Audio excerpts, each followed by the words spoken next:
Hello friends, cash में FD करने की क्या लिमिट है? अब यहाँ पर एक पर्सन है, उन्होंने पूछा कि उनको जो है 25 लाख रुपए की एफडी करनी है और यहाँ पर उनके पास कैश रखा हुआ है, क्या वो यहाँ पर एफडी कर सकते हैं? तो इस चीज़ को आप ध्यान से समझिएगा। सबसे पहली बात तो यहाँ पर ये है कि कैश में एफडी करने की एज़ सच इनकम टैक्स में कोई स्पेसिफाइड लिमिट नहीं है।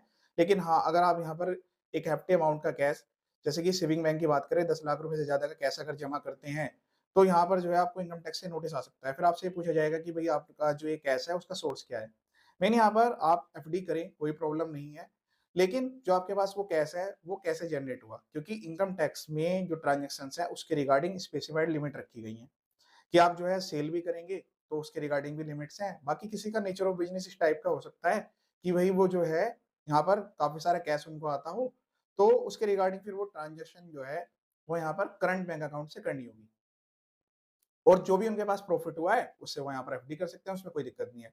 लेकिन यहाँ पर एक पर्सन उसके पास 25 लाख रुपए का कैश रखा हुआ है और उनको यहाँ पर जो ये सोर्स है वो यहाँ पर एक्सप्लेन नहीं कर पा रहे हैं। नहीं बताया उन्होंने कहा कि सर यहाँ पर इसका तरीका बताइए कि अब ये जो कैश है, ये कैसे डिपॉज़िट यहाँ पर किया जा सकता है। अब अगर कल को आपको नोटिस आता है तो जो यहाँ पर आपने कैश जमा किया हुआ है, उसका सोर्स भी आपके पास होना ज़रूरी है। काफ़ी सारे पर्सन क्या करते हैं, वो जो कैश है, वो अलग-अलग बैंक अकाउंट में जमा कर देते हैं। तो देखिए पैन कार्ड वाइज़ तो आपको इसमें कोई बेनिफिट नहीं मिलने वाला है, आपके मल्टीपल बैंक अकाउंट्स हो सकते हैं। पैन कार्ड अगर सेम लगा हुआ है तो एक ही पर्सन में काउंट होगा। हाँ, अगर किसी फैमिली में अलग-अलग पर्सन है और आपने जो है उसमें सपोज़ करें 5-5 लाख रुपए करके जमा करा दिया, ठीक है? तो आप उनको यहाँ पर ये भी से दिखा सकते हैं कि भई आपकी सेविंग है।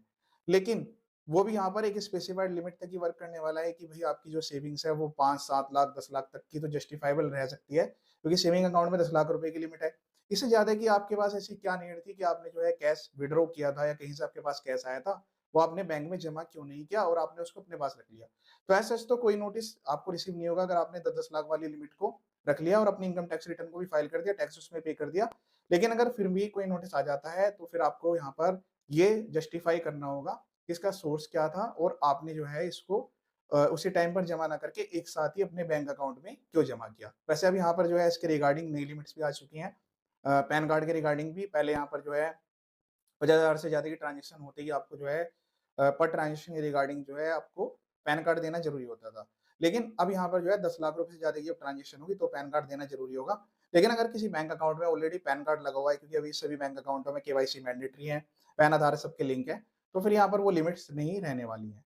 तो आप अपने जो भी आपका कैश है उसको इस टाइप से मैनेज करें। अगर आप उसको एफडी करा रहे हैं तो जो इनकम टैक्स की स्पेसिफाइड लिमिट्स हैं, जो इनकम टैक्स के नए स्लैब्स हैं जिस पर टैक्स की एप्लीकेबिलिटी आती है, उनको ध्यान में रखिएगा। वीडियो को सेव कर लीजिए और शेयर कीजिएगा। ये वीडियो देखने के लिए